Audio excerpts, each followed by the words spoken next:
There's this thing I started doing since this story. In the mornings before I head into work, I go walking. For about an hour, sometimes stopping for breakfast, but as a way I don't know, to get a little perspective, I guess. There's little that beats it. It's work it when it's early and motley few miles of this big city. It's where I grew up, and without quite intending to. Where I decided to stay. But this isn't about my morning exercise or my postcode. It's about a person. On my walk, I passed by the school I attended. This here was my first, 5 or 6 years old. My best mate back then was this funny little kid, Stanley. Stanley was magic. He was the funniest, noisiest kid in class. He could imitate animals like no one else on earth. And when you're that age, if your best mate can honk like a duck or neigh like a horse, he's turning water into wine. Right. His best trick, and everyone's favourite, was the donkey. He'd Eeyore, Eeyore, and gallop around flapping his arms, scattering kids. Eeyore, Eeyore. With at least a dozen of us laughing, screaming, following his wake. Genius. We went to different primary schools. Maybe his parents moved away. I don't know, it's not important. I had a good growing up. My parents did okay. I made friends easily. And before I knew it, I was a teenager, first year at this big high school. I'd been here for a couple of weeks when I realised this quiet kid in one of the other classes was Stanley. He was an awkward boy now, shy, and along with the fat kids, was the butt of some mild teasing. I had chose not to make myself known. After a while, we were told that Stanley wasn't to be bullied. As he was challenged, I can't remember exactly what it was. Autistic, low IQ, something like that. Forrest Gump, someone asked. Yes, the school counsellor said. I got some good laughs when I recounted Stanley's childhood. He thought he was a bloody donkey, I said. Eeyore, Eeyore. I showed my teeth and made new friends. Didn't take long.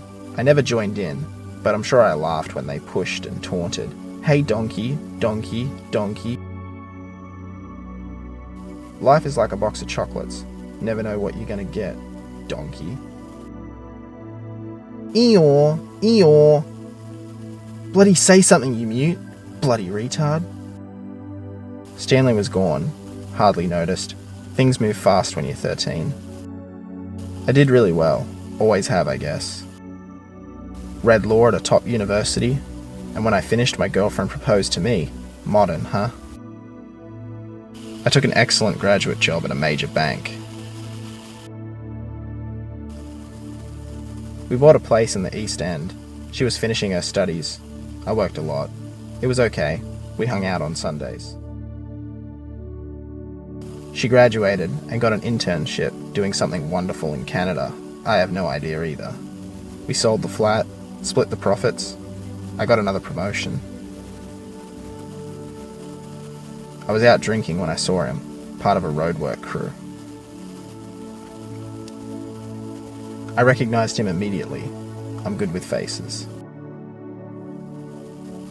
It was only later when I was half jacked that I decided to approach. David, he said, without prompting. How are you? Good, I said. Amazing, man. Perfect. Living the dream. I said that twice. I showed him my watch. I'll never forget doing that. My ridiculous $3,000 watch. That's nice, he smiled. Would you like to come for dinner? I was a bit taken aback, but I gave him my card, told him to call. I staggered away. I guess he went back to work. I would have forgotten until a fortnight or so later I got a call. She said she was his wife and Stanley wasn't much fun. But would I like to come, being an old friend and all? I could have refused. Really, I was so busy. I'm sure I decided to decline, but found myself noting a time and address, and suddenly I was there at the door of this total stranger. His wife was pretty, and he was smiling, a soft-spoken man who read a lot, painted, and worked shifts for the city council. She was a nursery school teacher.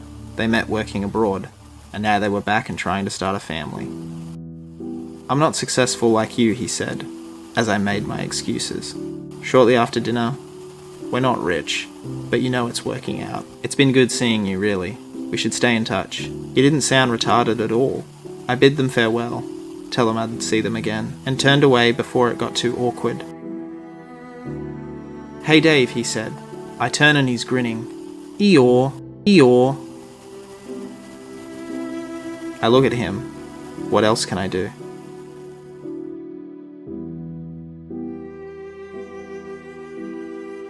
Who's the donkey now?